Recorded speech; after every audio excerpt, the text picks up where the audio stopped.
市面上有咁多唔同嘅橄欖油，咁究竟大家可以點樣選擇呢？邊一隻係可以煎嘢、炒嘢呢？甚至炸嘢呢？你有冇用橄欖油去煮食呢？你係用邊一隻橄欖油啊？歡迎你同我分享啊！如果你中意呢個影片嘅話，請你俾個 like 我，同埋請你訂閱營養師媽媽頻道啊！我係逢星期四六都會上載新嘅影片。我呢個頻道呢係介紹唔同嘅健康食物啦，同埋講0至3嘅營養嘅。咁啊，希望大家呢都一家可以食得健康。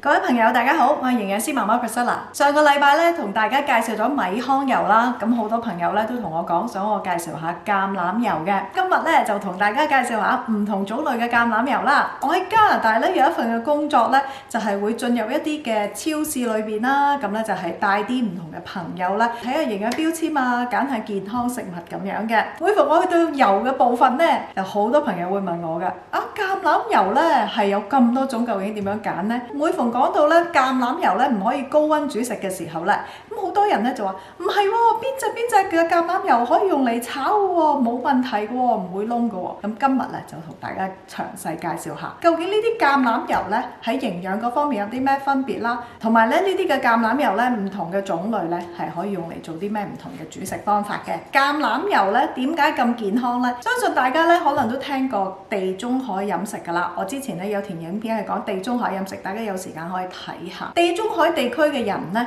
佢哋咧嗰個心臟病患率咧係比較低嘅，即係科學家咧認為咧佢哋其中一個心血管病低嘅原因咧，都係因為佢哋食橄欖油啦。咁當然都有好多其他因素嘅，譬如佢哋食好多天然嘅食物啊、新鮮嘅蔬菜水果啊、食魚類咁樣樣。不過橄欖油咧一定咧係非常之重要嘅一個地中海飲食嘅一個元素嚟㗎。自從大家了解咗地中海飲食嘅好處之後咧，橄欖油咧就大行其道啦。未必係隻咧都係一樣咁健康嘅喎。喺我哋介紹唔同嘅橄欖油之前咧，咁首先咧要講下一啲即係處理橄欖油嘅一啲嘅技術嘅字眼啦。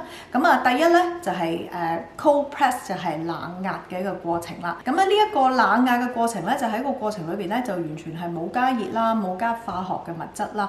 咁咧就咁咧係壓榨咗咧嗰啲嘅橄欖咧係榨出一啲油出嚟。喺呢個冷壓嘅過程榨出嚟嘅油咧，佢會保存到最多嘅橄欖裏邊嗰啲嘅有益嘅物質嘅。次一等嘅咧就係我哋叫做 unrefined 橄欖油啦。unrefined 咧即係非精煉嘅橄欖油啊。unrefined 咧佢同樣地咧佢都係冇加熱啦，同埋係冇加呢個化學嘅物質入去嘅。咁咧佢會係比冷壓咧係低一級，但係仍然咧都係一個非常之好保存咧橄欖嘅營養嘅一個步驟嚟㗎。第三個字眼咧就係 refine 啦。refine 咧就係一啲嘅精煉嘅一個步驟啦。精煉咧其實咧好多食油咧都係經過精煉嘅。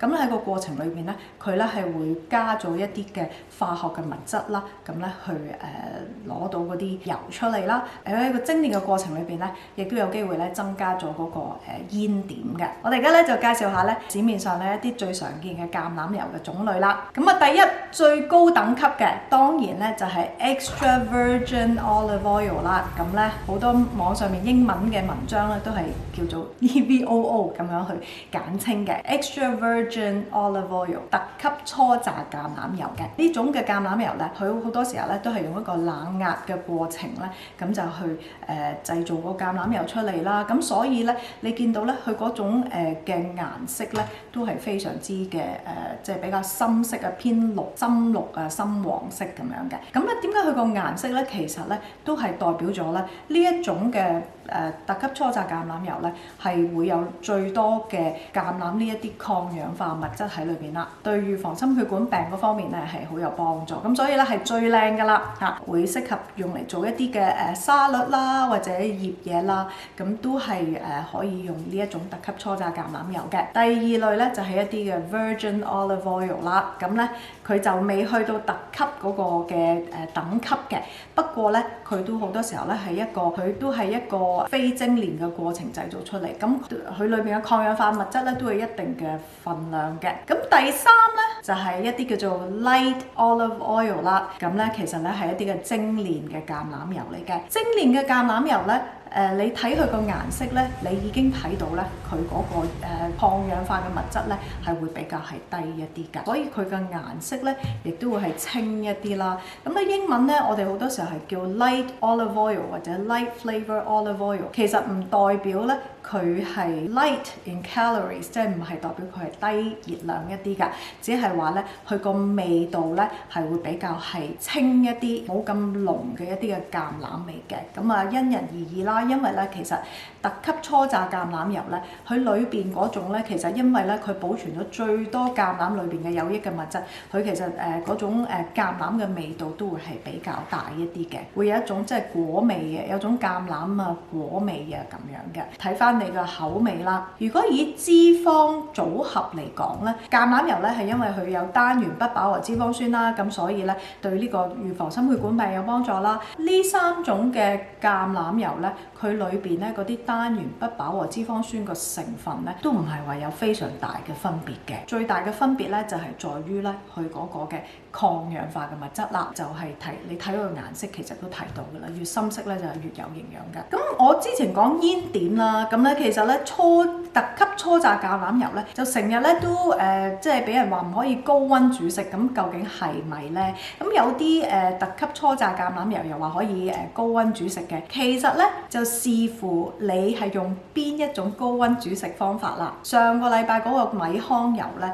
我都會提過煙點呢一個嘅概念，大家有時間可以睇下啦。特級初榨橄欖油咧嘅煙點咧係攝氏190度至到207度嘅，咁呢一個數字咧係由呢個International Olive Council， 即係呢個國際橄欖協會提供嘅，去到攝氏190度就開始脂肪變異啦嘅一啲嘅情況㗎啦。煎咧呢個方法咧係講緊180度嘅。如果咧你係用呢啲特級初榨橄欖油去煎嘢咧，可能勉強都係啱啱好嘅啫。咁啊，視乎你煎嘢有幾大鑊氣啦，同埋咧你炒嘢可能咧比煎嘢會低溫一啲。咁所以炒嘢可能咧你唔係用好高溫咁去炒啦。如果你係炒餸嘅話咧，你用橄欖油咧可能都勉強可以應付啦。煎嘢咧就有啲問水啦，因為佢攝氏180度，有啲嘅資料咧就係話其實咧特級初榨橄欖油咧個煙點咧係去到180度嘅啫，就開始咧就脂肪變異啦。咁所以咧如果你煎嘢咧，基本上就好睇翻你點樣煎法啦。因為我哋煮嘢食咧個鑊氣都有好大唔同嘅分別啦，係咪？唔同人嘅煎嘢炒嘢嘅方式咧，其實個溫度都會有分別嘅。咁所以咧我就會話俾大家聽，炸嘢咧就一定唔得㗎啦。但係如果你煎嘢咧勉強可以，炒嘢都應該可以，咁就唔好開到咁大火嚇咁去炒啦。如果你真係咧好想用橄欖油嚟煮食，咁你當然係可以用呢個 light olive oil 啦，精煉嘅橄欖油啦，或者有啲人叫做純橄欖油啦。呢個純橄欖油咧，佢個煙點咧係可以去到225嘅，咁咧對於做一啲煎炒咧，咁就會比較穩陣一啲嘅。甚至你用係 light olive oil 去炸嘢咧，其實我都唔係咁建議㗎啦。但係如果你因為咧覺得橄欖油健康啲，咁你咧就用呢個 light olive oil 去煮食嘅。咁我咧就建議你不如咧用牛油果油啊，或者用芥花籽油咧。咁嗰啲咧都係同樣地單元不飽和脂肪非常之高嘅油分㗎。咁你咧可以按住你自己嘅喜好咧去選擇㗎啦。因為咧 light olive oil 咧其實佢裏邊咧都唔係話有非常之多嘅橄欖裏邊嘅抗氧化物質嘅啫。咁所以咧即係佢冇特別嘅優勢咧，係非要揀佢做食油不可。最後啦，有網友咧就建議咧一個好好嘅方法咧，你又想用特級初榨橄欖油咧喺你個餸菜裏邊，你可以咧煮餸咧煮到差唔多去到煮完啦。咁咧你就可以熄火之後咧，你再加入少量咧嘅特級初榨橄欖油咧，作為一個尾油咧。咁樣煮法咧，其實咧就最安全穩陣啦。咁講咗唔同嘅橄欖油之後，咁唔知大家會選擇邊一種嘅橄欖油去煮食咧，定係會用第二種油咧？如果你想下載一啲嘅健康餐單嘅話咧，歡迎你去下邊連結嗰度下載啊。同埋咧，營養師媽媽嘅 Patreon 咧已經開通咗啦，我係會放一啲唔同嘅餐單啊、食譜啊，同埋一啲食物嘅資料入去。咁同埋咧，希望喺 Patreon 嗰度咧，同大家咧係有多一啲嘅交流㗎。如果你係可以嘅話咧，請你係支持營養師媽媽嘅 Patreon 啦。今日嘅分享就到呢一度，多謝大家收睇，拜拜。